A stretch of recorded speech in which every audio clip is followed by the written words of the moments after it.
So if you're struggling with savings, if you're struggling to be consistent with saving money, or you find yourself always going back into what you've saved to withdraw from it and use, then this video is for you. I decided to share with you a strategy or a system to help you save money more and for you to be able to reach your financial goals faster. Hello and welcome back to my channel. If you're new here, welcome. This channel is all about family finances, how to save money as a family, how to save money as a young couple, investing, building real wealth. So if you're interested in a channel like this, please subscribe below and hit the notification for more videos. So in this video, I'm going to talk about the tips to help you save, the different bank accounts to help you maximize your saving potentials, and the strategies to be able to help you save consistently. So we all know that saving money can be really hard, especially if your income is low. Even people with high income find it difficult to save money because when their income increases, their expenses also increase. But the truth is, you can only cut costs to some extent. Like you can live below bare minimum. So if you're in that situation where you are really struggling, my recommendation is for you to look for ways to increase your income or to find, say, an extra job or set up a business on the side so you can improve on your income. That way you'll be able to save better. So without wasting your time, let's go to the first tip to help you save money faster. Set a saving goal. Set a goal that is measurable and is attainable. Don't just save for the sake of saving. Be intentional with your money. Know where your money is going to, know where you're spending your money on, and make your money work for you. The idea is for you to be able to save in order to invest. That's why I strongly discourage just saving your money in the bank and leaving it there because of inflation, time value of money, and low interest income that comes from the bank.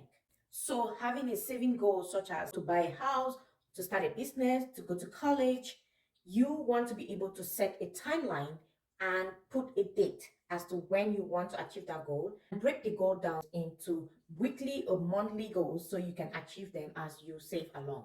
If you have these goals set up, you will be motivated. You do whatever it takes to be able to save towards that goal. So second tip is for you to avoid impulse buying. Avoid buying things that you did not plan for. One way I do that when I'm tempted to buy something that I really love, I usually put it in my cart for say 2 weeks or 3 weeks and see if I really still need that thing.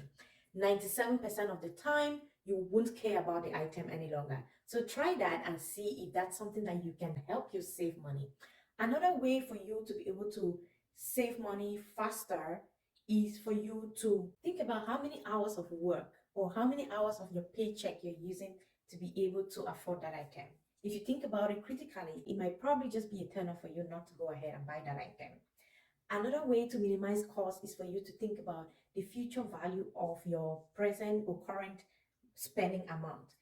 Say you're trying to buy a $250 handbag. You can think about, what if I invest at $250, say, in the stock market? How much will I get in future? If you think about it that way, it could help you spend less and focus on saving more. So the next tip I'm going to talk about is for you to pay yourself first. You've done all the hard work. The least you can do is to pay yourself. Pay yourself first before you pay the mortgage, before you pay the bills, before you pay your debt. Pay yourself first. So if you've watched my previous video on how to budget, I talked about creating a budget that incorporates all your expenses, including your savings, your investments, paying off debt. Now that you've paid yourself first, you need to figure out where that money goes. So I'm going to introduce you into the 3 different savings accounts that you need to have so you can distribute your savings into those accounts, and that will help you maximize your saving potential. So the first saving account that I'll recommend is short-term savings account. So this account is meant to save for short-term expenses, usually between 0 to 1 year. So expenses that you're going to incur in your household within 1 year, save it in that account. And I do recommend that you save that money in an online high interest savings account. I also recommend creating an emergency fund account under this short-term account. So emergency fund account will help you in case of job loss, in case of any medical issues or man-made disaster. So create this account under a short-term savings account. Another account that I also recommend is the long-term savings account. So long-term savings account is saving towards those long-term projects that you have in your household. Say you're planning to buy a house, say you're saving to go to school, or you want to send your children to school, for example. You can use the long-term savings account to be able to save for those goals or those projects. In Canada, you save using your tax-free savings account.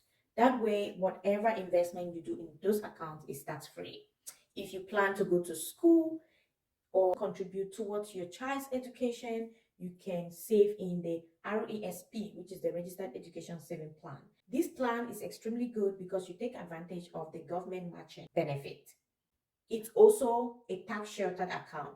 If you are not familiar with some of these accounts, drop a comment below and I will do a detailed video on how you can best maximize your saving potential or your investments with this account. The last type of savings account that is recommended for you to create is a retirement account. We all know that saving for retirement, it's extremely important. You have to secure your future. Don't use your children as your retirement or estate planning tool. So saving for your retirement is the key. By using this account, you'll be able to determine how much you need to be able to retire and by what age you can decide to retire at. So the best account that I do recommend in Canada is the RRSP, which is a registered retirement savings plan. So use this account to contribute your savings into it, and through this account you can be able to build more wealth through other investments like mutual funds, ETFs, stocks, bonds and stuff. So now that you understand the different types of savings account that you can use, the next step is for you to implement a strategy to help you stay consistent. And there's no other way but to automate your payment into the various accounts that you've created. So go to your online banking, set up an automatic transfer every month or every paycheck into those savings account. That way you are staying consistent, you are meeting your target and meeting those goals. Another tip is for you to make sure that you don't hold both your checking account and your saving account with the same bank, because there's that temptation that is going to come again. So don't, please keep it separate. Keep it separate, put it in separate banks. If you enjoyed this video, please don't forget to subscribe, comment below what other strategies you're using to save faster and to stay consistent. Please don't forget to like, supporting my channel to grow faster, and I will really appreciate that. Thank you and see you in my next video.